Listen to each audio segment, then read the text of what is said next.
So, I saw Batman. By the way, welcome to Lego Batman the video game. The recording is of the Penguin mission, so I'll be cutting a lot of it out to fit it, but not too much that you don't understand what's happening in the game. But this is pretty much gonna be both that and also my thoughts on the movie. Frank, probably in the top 4 Batman movies for me. I love 89. I practically grew up with the thing. I grew up also with The Dark Knight, and I also love that. And Mask of the Phantasm I found at Walmart in the used bin, and I've pretty much just been in love with that since. Not because I love the animated series, I don't really even watch them. And, yeah, but did love the movie. Epic scenes, epic music, epic drama. Pretty much. But this movie is also a big landmark in Batman history. It's the first good Batman movie, truly good Batman movie, that doesn't have the Joker in some villainous role. Mask of the Phantasm, Joker. 89, Joker. Dark Knight, pretty much Joker, but also Two-Face. And this is the first time that Penguin, Carmine Falcone, Riddler have all been in one movie together. So let's just celebrate that. And also celebrate that we finally got an actor that looks like the comic, Carmine Falcone. Because it's been a heck of a time trying to figure out who. Because, I'll be frank with you, none of these people have really looked like Carmine Falcone. Mainly because of the mustache. And he doesn't talk like an Italian gangster. Which is kind of how he actually should act, more than a normal gangster in the modern day sense. But at least this guy looked more like the actual Falcone. Like, sure, he doesn't act like an Italian gangster like in The Godfather, but it still looks like him. And the Penguin was fun. That doesn't really go over his family history, his hatred for the Waynes, or anything.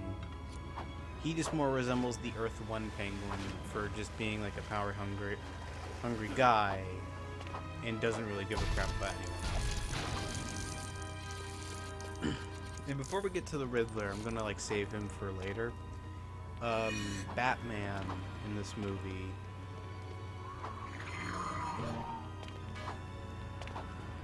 We had Playboy Batman in the Dark Knight trilogy.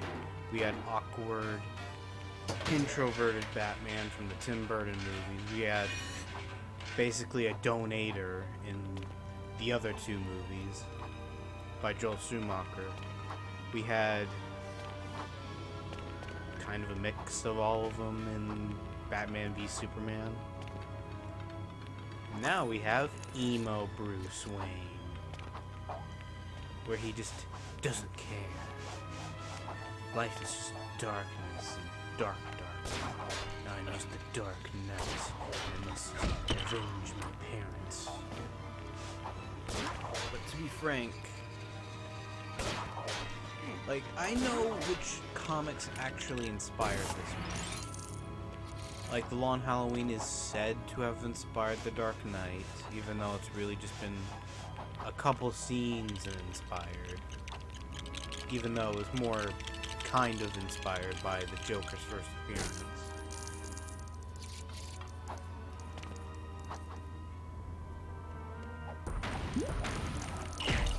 But with all that in there, kind of think weirdly about Batman. Because people say that Christian Bale is the best live-action Batman, but... I mean, Bruce Wayne in Batman, but he's kind of not. He doesn't really do a lot of what Batman and Bruce Wayne should really be doing. He kind of goes too hard into the Playboy angle in the first two films, I mean. But that doesn't really matter, but pretty much. And like, I don't really know how I should say this, but it does kind of take influence from both Earth 1 and like the Telltale series, where it links the Waynes to the Italian mob.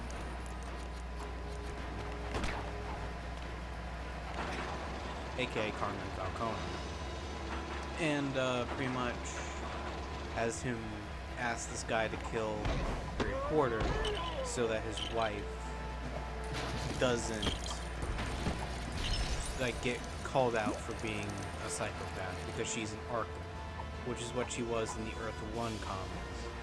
Except she never really had any psychotic breakdowns, except in Flashpoint, I mean, where she became a Joker. The thing is that with this movie, Bruce is kind of like in his second year, and we've seen that before. This isn't like a new concept, but like when you think about Bruce Wayne and like, this is kind of like, this is where the major influence from Batman Ego probably comes in, because that's one of the things that is truly said to be inspired, that inspired this. And unlike what I think people were expecting that it was gonna do, the movie, I mean, where it would have Bruce talk to like an aberration of Batman, it more takes influence from what Bruce was dealing with and the psychology of Bruce Wayne it represents. Is it definitive proof of how Bruce Wayne should be? No. Even the author doesn't really think it's that good. It was like his first ever DC story. And that guy was Darwin Cook, by the way. Rest in peace. And it is a really good story, but it's also a very short one, so it wasn't really going to inspire a whole bunch of it. But another influence was Year One, but unlike what I think people were expecting, it was more taking influence from the look of Gotham City and the feel of Year One, rather than anything else. Because Year One is mainly a Gordon and Batman relationship origin story, more than anything else. Because in that one, Bruce Wayne is pretty much like a mortal man and can get stabbed, hurt, gunshotted, Gordon is shown to be a solid man that is a good person at heart but makes mistakes. And in the movie, Gordon is fine. The actor plays him well. He trusts Batman enough. Like a little bit too much, even though this is like the early days of their relationship, where Gordon hasn't really learned to truly trust Batman. Where even his own police force is like, why are you letting him in here? But yet he's like willing enough to let Batman go by telling him to literally just punch him in the face. And yet the police commissioner doesn't get rid of the bat signal for some reason. Or even... Wait, is it even on the GCPD? It looked like it was more like the place, like the signal. Was it more like in a construction site than anything? I guess that's what it is. But anyway, with all that, the Riddler is kind of a mess for me. On the one hand, he's really good. He's played by a really good actor, even though I've never seen him in shit. Because, one, I mainly watch things on YouTube, and two, I'm way too lazy to go look up how actors' movies are, or even bother enough to go onto a random streaming service, sign in, and then watch away. But from what I've seen in the movie, he plays the part really well. But I'm just gonna give you a little bit of warning if you haven't seen the movie. Don't expect a comic accurate Riddler.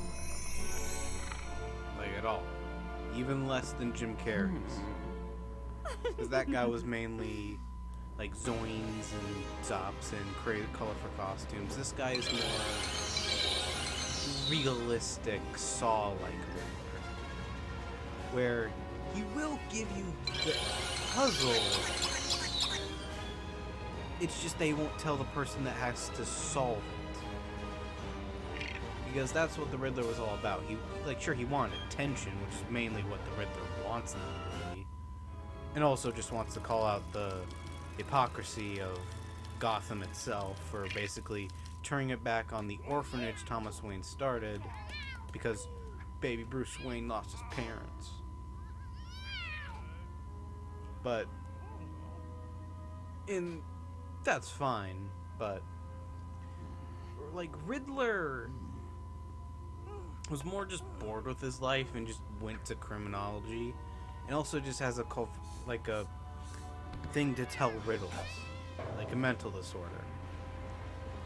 Like there was a comic story before like the Bronze Age where he literally had to figure out how to not tell anyone a riddle and realize he had an actual psychological problem. But with that, in the movie, the first two victims doesn't really give like a chance to solve anything. Like when he was in shadow in the mayor's home, and the mayor was like, I was expecting him to say, riddle me this.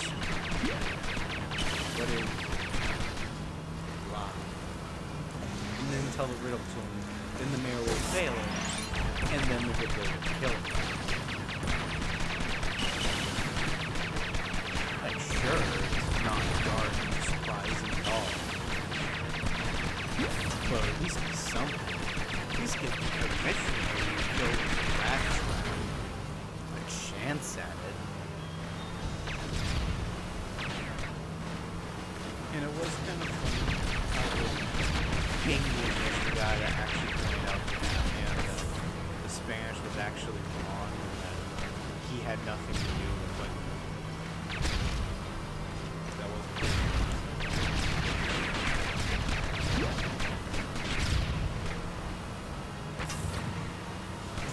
But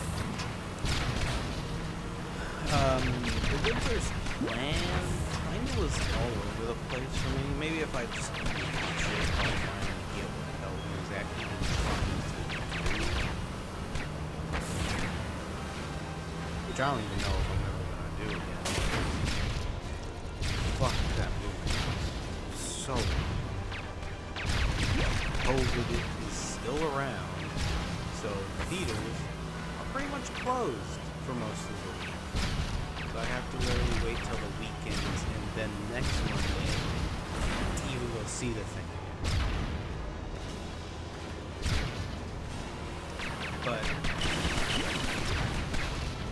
with everything with this movie, like there was a couple of things I automatically got were obvious metaphors. Like Bruce looking at the mayor's son, and I'm actually seeing that he was more him. My mom, who is kind of more like a casual Batman, she'll understand that she's doesn't really care about oh my God, like casual. Can't know the details, it's just they can give certain things that I can as maybe a reference to something. Like at the end of the movie, it's obvious that he's getting adrenaline into the system so he can go kick the guy. but it's trying to kill Catwoman. But I didn't know that was adrenaline, so I automatically thought of a Batman story you might have heard of, Venom, made by the father of modern Batman, Dennis. And that's pretty much where Dennis came up with the idea of no Bane.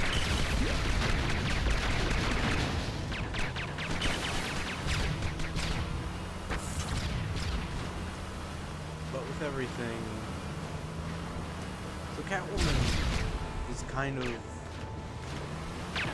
weird character. She's not too much in the movie, no matter how much the marketing will try and trick her into she is. But she's also not. She also is also in the movie for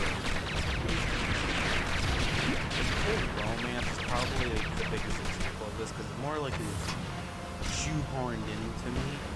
And sure, if I would watch it, I'd probably see those touching glances. Why can I just be? But like, one, two, it's just HBO Max in a couple weeks. And if that rumor turns out not to be true, I will be heartbroken. But yeah,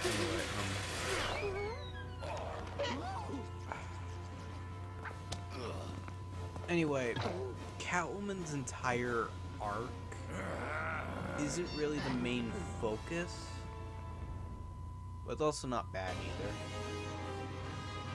Like her wanting to save her friend, finding out her friend is dead, and then trying to go kill her dad, Carmine Falcone, spoilers, and then getting saved by Bruce by not killing him, and then saving Bruce, and then leaving. It's pretty much her character arc. And it's also the first time that the idea that Catwoman is Carmine Falcone's daughter is ever brought up.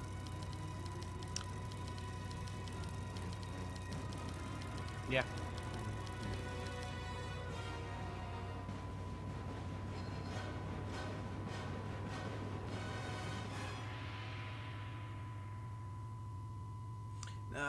Let me talk about something real quick. Alfred in this movie, I can see why he was really barely in the trailer. Because unlike Michael Caine in the Dark Knight trilogy, he doesn't really do a whole lot. From what, Alfred he's truly inspired by, the Earth One badass military general that becomes Bruce's butler after his parents die. Kind of doesn't really fit with this Alfred, because this Alfred is more trying to be like the normal Alfred while also revealing that he taught Bruce how to fight. But yeah, to be honest,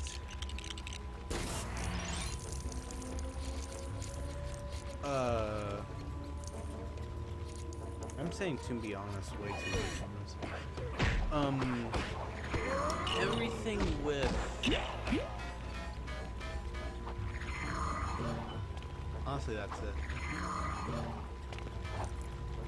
I guess I can go over the bat suit. It is both realistic and very stupid. Where you have to expect Go-Go Gadget Bat Grapple, Go-Go Gadget Bat Logo Batarang, Go-Go Gadget Taser, Go-Go Gadget Glide Suit. Spoilers. After he punches Gordon and runs out of the GCPD, all I'm acting, by the way. He literally goes to the gargoyle roof and has to set up his suit to go into a glide mode. He literally puts on a flying squirrel military light grade suit and glide down and hit his head on the bottom of the bridge, which probably should have knocked him out, but guess what? This Batman's way too invincible because his bat suit is fucking ridiculous. Not to mention like all the go-go gadgets. It's fucking bulletproof as fuck. Like sure, Tim Burton's bat suit was bulletproof a lot. But this suit, he is literally walking in assault rifle range. Bullshit. He should be dead. This is also one of the few bat suits where it doesn't really have a utility belt because the whole damn suit is the utility belt. I've already mentioned the bat logo and all that. But to be frank, that suit does look really cool when it comes out in the shadows. Really cool.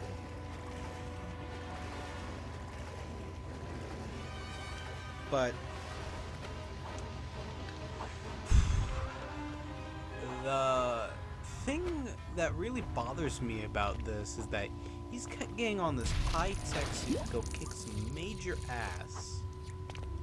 The thing is that he switches out of this thing really quickly and puts the damn thing on really quickly. Like, if you haven't seen it yet, go watch it real quick and just come back in 3 hours and you'll just see what the hell I'm talking about, because there's some shots where he's in hoodie Bruce Wayne mode and then literally goes into bat suit mode automatically. It's like those scenes in comic book movies where, like especially in Spider-Man stuff, where they go into an alley and they just start changing into their costume really quick. It's like that. And it's not like he's like ripping off the jacket and revealing his armor. No, he's like putting on, like he has a backpack. Like I could see him putting on like to the sleeve, like to the wrist. I can see that. It's not the rest of it. I don't really get it. But yeah. But there is one silver lining. That Batmobile is fucking awesome. I'm wondering what makes it so cool. Because you might not know this from the movie, but Bruce Wayne built that thing himself. And of course he did other Batmobiles the same way. But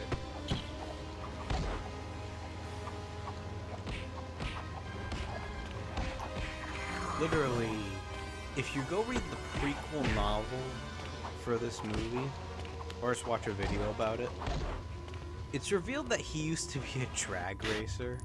Like the things from Fast and the Furious, not like a cross-dressing racer. No, not that, but that just sounds awesome. Now, most likely, the GCPD series will go over how Gordon started his relationship with Batman. Probably won't go over how Batman got started himself. This is pretty much year 2, minus the Reaper and minus Holiday. But before, like, if you like the movie and you want to get into the comics, I'll just give you some recommendations. Batman Ego, Long Halloween, Dark Victory, Year 1, Earth 1, and Zero 1. Those are like the main ones that truly inspired this book. Year 1 and Long Halloween and Dark Victory for like the feel of it and kind of the noir setting and detective story. Zero Year and Earth 1 for having 2 Riddler stories that pretty much inspired this. And Batman Ego for the psychology of Batman himself. Well, I hope you enjoyed my review, and hopefully the footage will hopefully be as long. Also enjoy the art. I might just put on random pieces of art of like P3, Persona 3 Batman characters. I haven't played the game, but it kind of looks like it fits, so I'm just rolling with it.